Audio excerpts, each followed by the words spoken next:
অনেক দিন আগের কথা। এক বনে বাস করত একটা বাঘ ও গাভী। তাদের মধ্যে ছিল বেশ বন্ধুত্ব। তারা সব সময় একে অন্যের বিপদে পাশে থাকতো। বাঘের ছিল ৩টি নাদুস নুদুস বাচ্চা এবং গাভীর ছিল একটা বাছুর।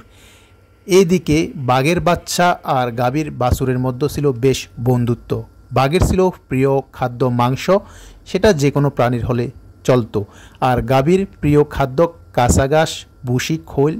বনে ভুসি খৈল পাওয়া যায় না বলে কাঁচা ঘাসেই ভোজন করত গাভী এবং গাভীর বাচ্চা। গাভী জানতো বাঘ যে তাদের চিরকালের শত্রু, তারপরও বাঘের সঙ্গে বন্ধুত্ব গড়ার কারণ হলো গাভীটা একদিন সিংহের সম্মুখীন হয়েছিল। ওই সিংহটা ছিল বৃদ্ধ, তাই বাঘ সিংহকে মেরে তার কবল থেকে গাভীটিকে বাঁচিয়ে এনেছিল নিজের আহারের জন্য।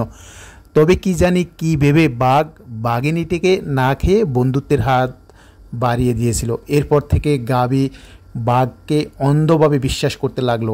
এভাবে দিন থেকে দিন তাদের সম্পর্ক মধুর হতে লাগলো। একদিন গাভীর বাছুরটি খুব অসুস্থ হয়ে পড়লো। কদিন ধরে দুধ থেকে শুরু করে ঘাসও খাওয়া ছেড়ে দিয়েছিল। গাভী কি করবে কোনো কিছু ভেবে পাচ্ছিল না। কোনো উপায় না পেয়ে বাঘের কাছে গিয়ে বলল, বাঘ মামা, আমি খুব বিপদে পড়েছি।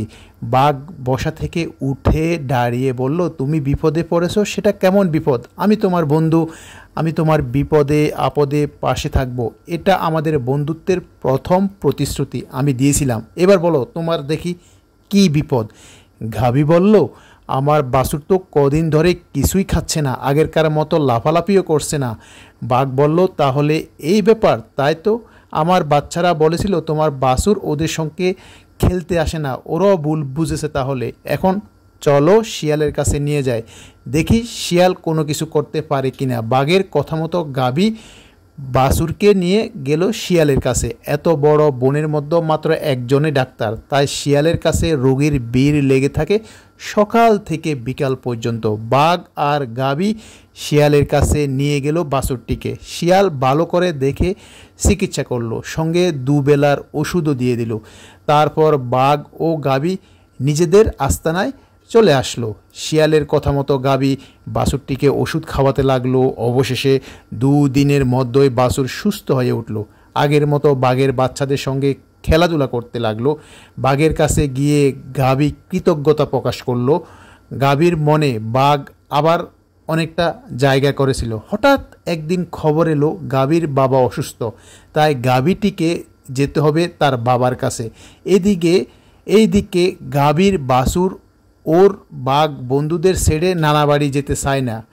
গাভী ৯-৬ না ভেবে বাঘের কাছে তার বাছুরকে রেখে গেল। তারপর গাভী একাই বাবার বাড়ি চলে গেল।